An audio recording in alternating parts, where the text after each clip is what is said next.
Hi, this is Matt Donegan from Challenger Stories. I'm here with Tsewang who's the CEO of Embargo. Embargo is a customer data platform that allows SMEs to act like major corporations. But what exactly does that mean? Tsewang, tell me about what Embargo does. Hi, Matt. First of all, thank you very much for the invitation to the interview here. And just to give you a little bit of background of Embargo, I want to start a little bit about why we started Embargo.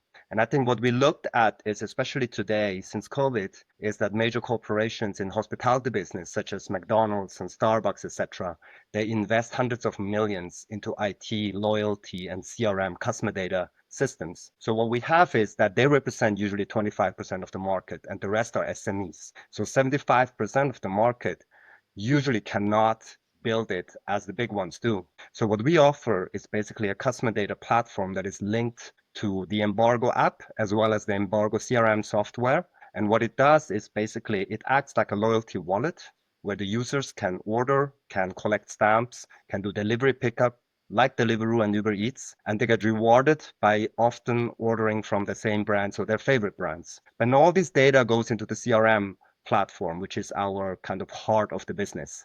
And what this one does is visualizes data. So for the first time, business owners can see how many customers they have, how many come back, how many don't come back, and they can manage them properly.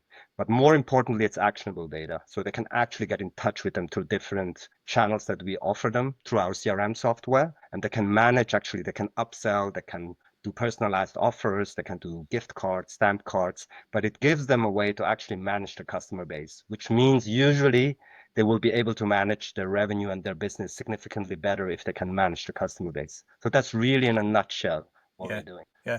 What I find fascinating about your business is the fact that large corporations have been leveraging data to generate very significant profits right away from the days when the airline industry realized there's just as much money in data as there was in flying people to different locations.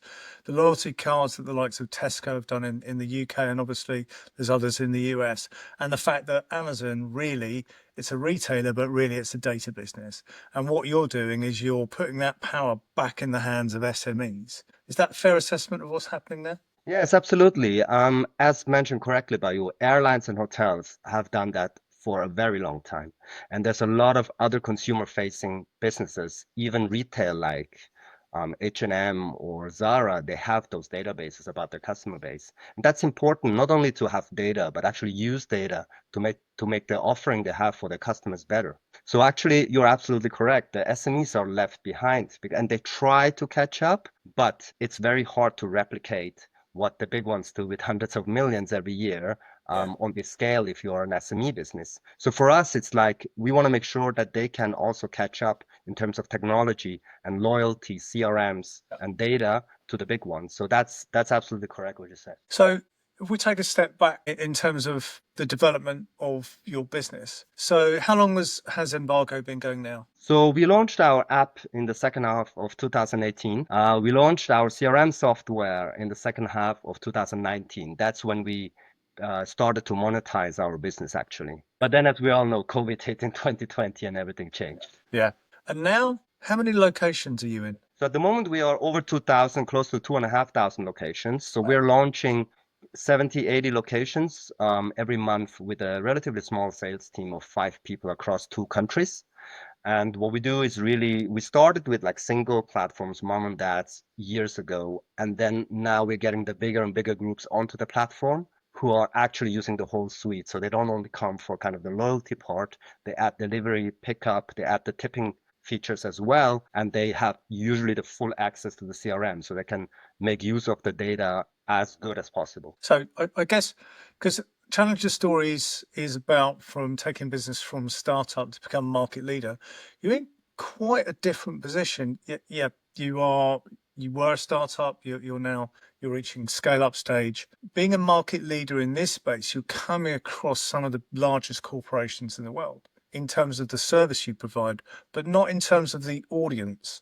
So your audience is SMEs, right? Yeah, that's who Yeah. you're empowering. So where does the challenge in your scaling come from that? I think there are several challenges. At the end of the day, like it's really important for us to be very customer focused without being blinded what the customer wants, because the customers, they might want different things at different times. So it's up on us to filter what is really good, what should we do actually, what should we offer them, and then build actually with our customers together. So for us, it's like really important that we have workshops with our customers. We choose a limited amount of customers, go through our features, our solutions, and talk about new challenges, pain points they have. And this way we really can build something that they really need, instead of trying to just build something, go out of the market and scale and try. We actually, every time we launch a feature and product, we already have an existing customer base who will join, like use that feature from the start. So for us, it's really important to build with our customers together, but also offer like a really high quality product that is very similar to the big ones, but on a very cost efficient basis. And we can do that because we built the system once and can offer it to basically 75% of the market. And that obviously reduces the costs in terms of every single customer. Are you finding there's a sweet spot customer? I mean, we're talking SMEs, there's a massive range there, of course, in terms of the size of businesses.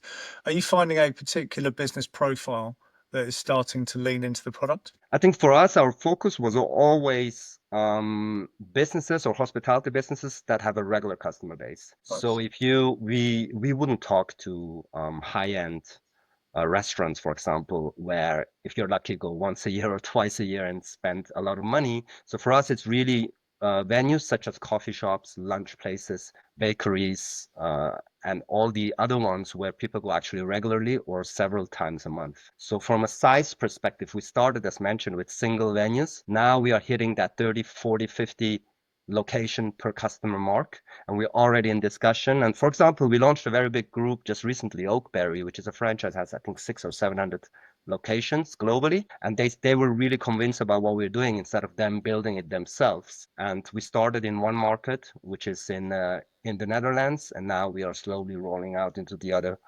countries, hopefully as well. Okay, that's fascinating. So there's three different types of investment, isn't there? When it comes to finance, there's debt, equity, and customers.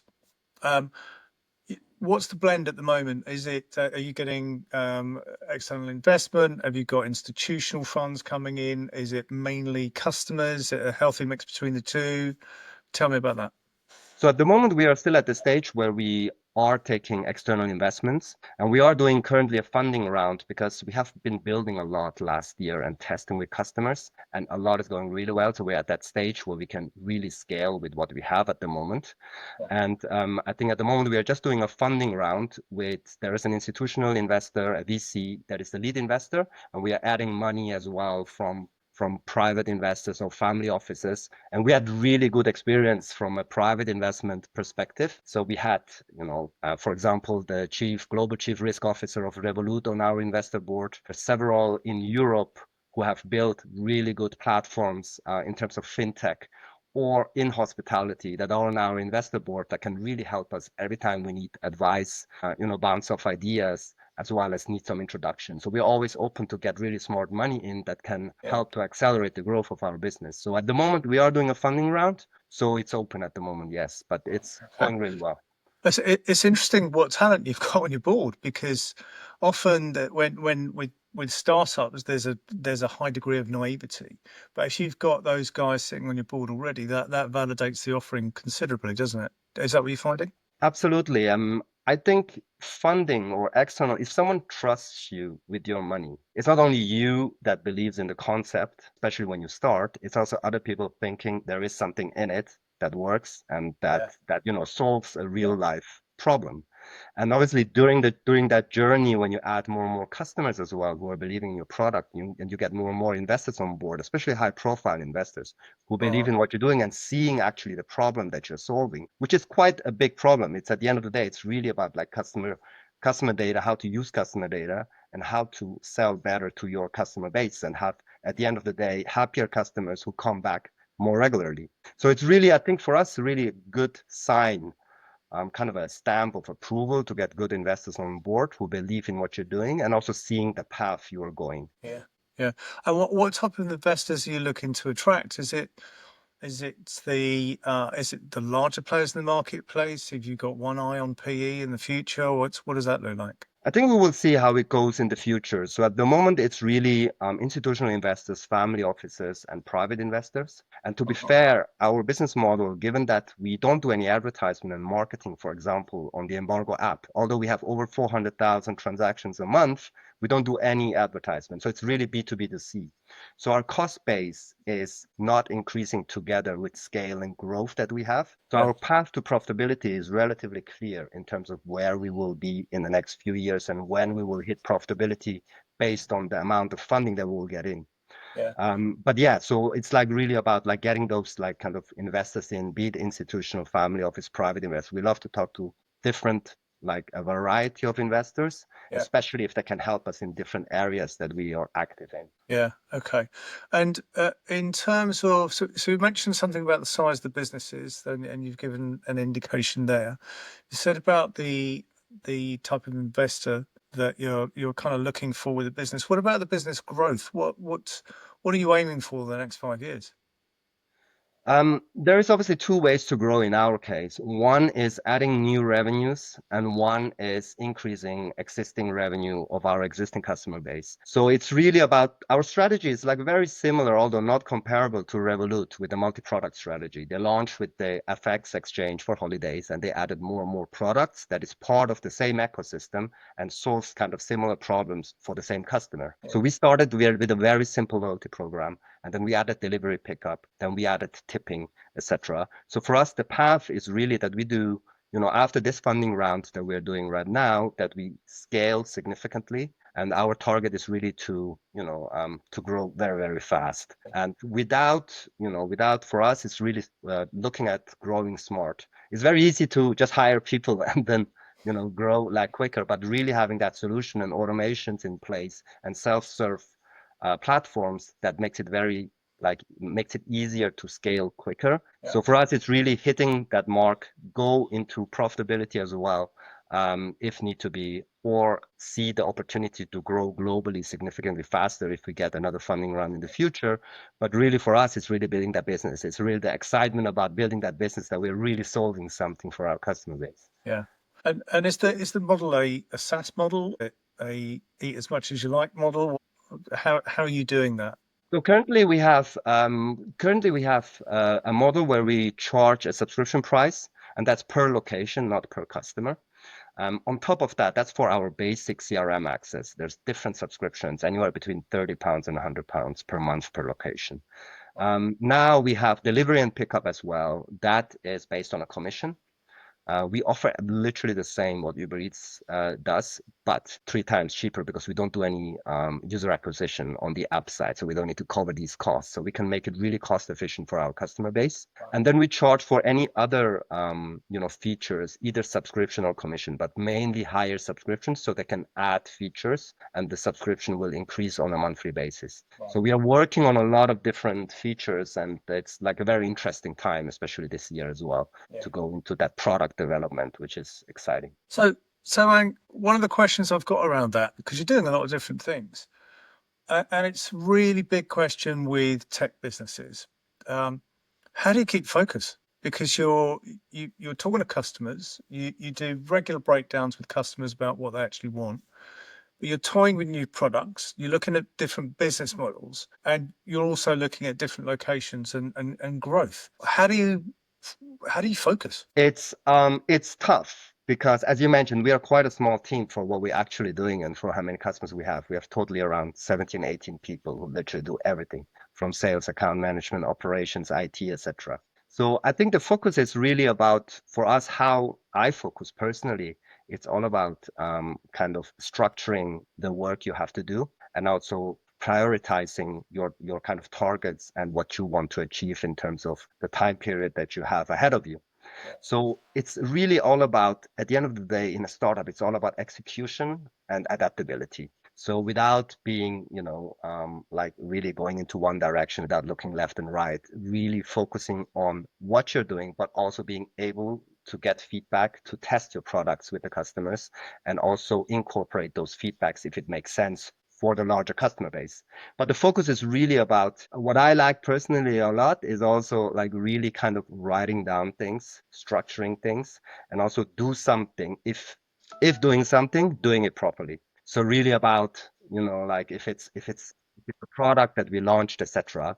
It's all about really about, making sure how do you measure that? How do you launch that? What if you get to a scale of, 100,000 customers? How do you do it then? How do you kind of serve them or manage those through your customer success team, etc. So Yeah. really thinking things through. Of course, they are never carved in stone and you always have to change it, but at least you thought it through and then you can kind of go that path while working on other work streams and admin, etc. But I think every entrepreneur has it a little bit.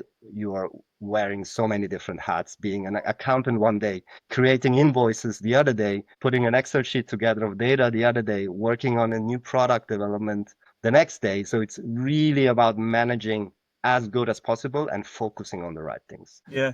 One of the biggest challenges for any business is to be able to focus on the right thing at the right time. What I often see working with so many businesses over the years is when there's that lack of focus and there's you're being pulled in so many different directions. Time is your greatest enemy, and your team dragging you off in different directions can also be your biggest enemy. What's your single biggest enemy in the business?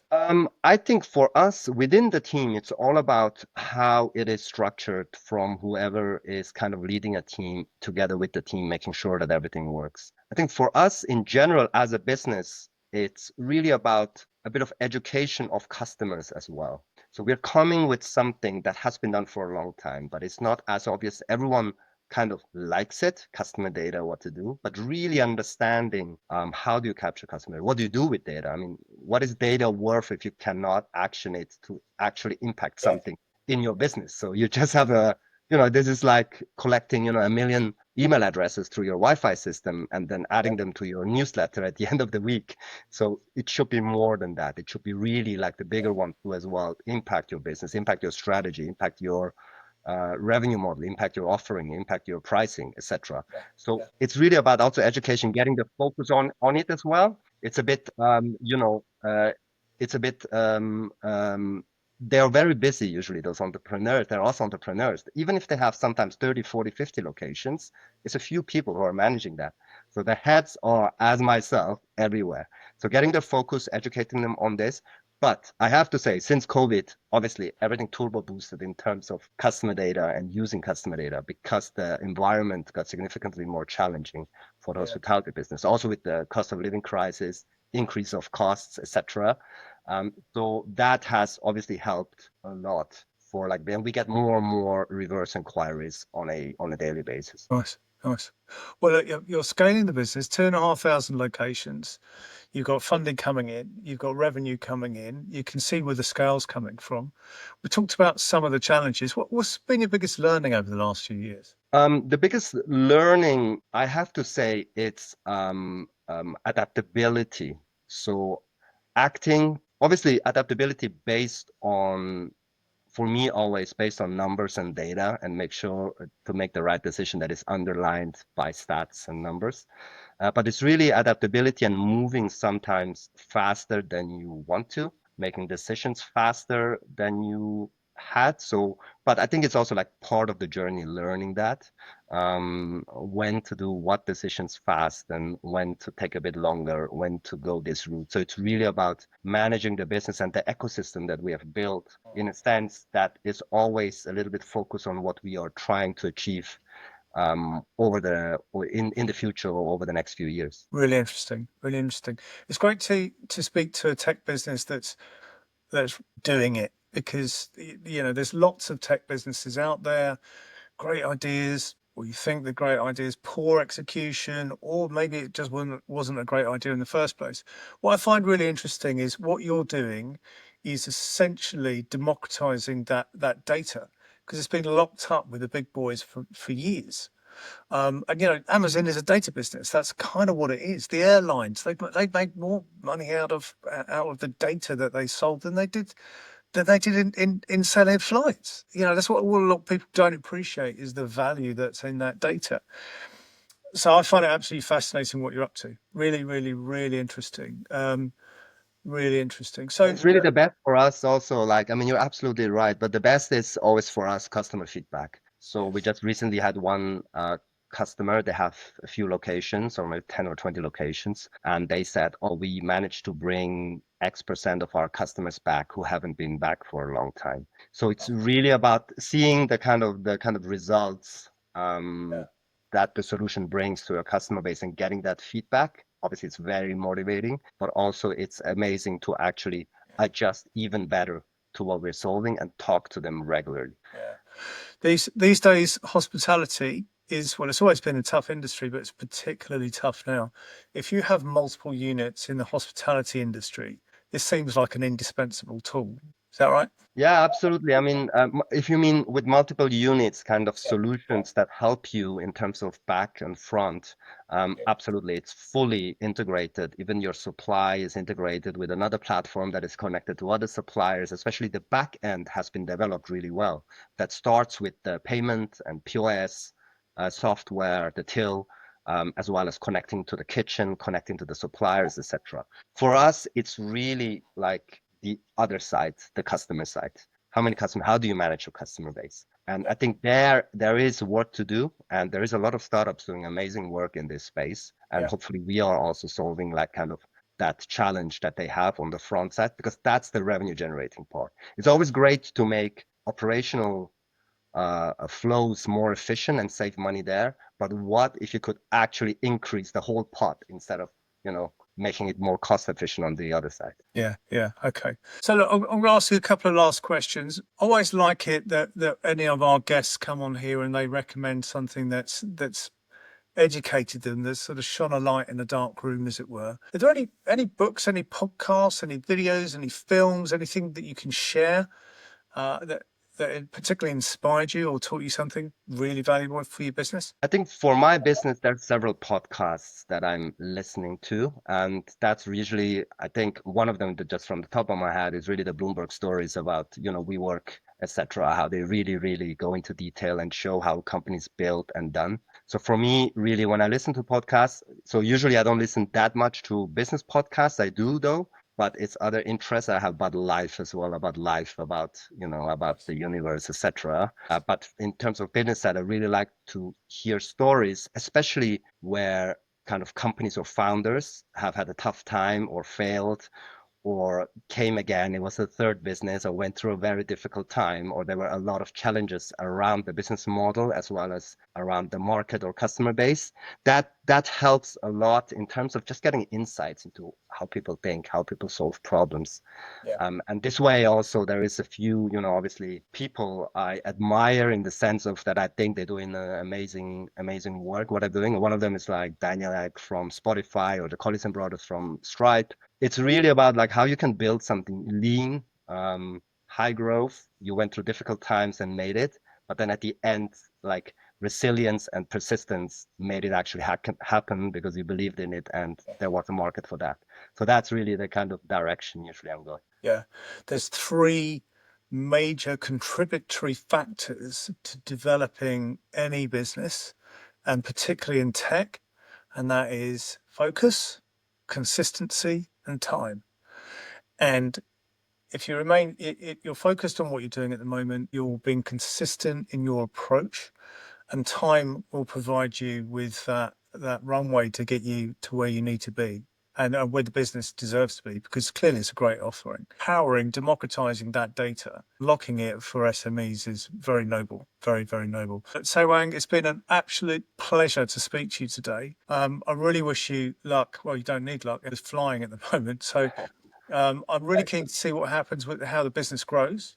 Really keen to see how it grows, and I'll be recommending the businesses that I work with to check out Embargo and to get you guys on board. So Wang, thank you very much. It's been an absolute pleasure.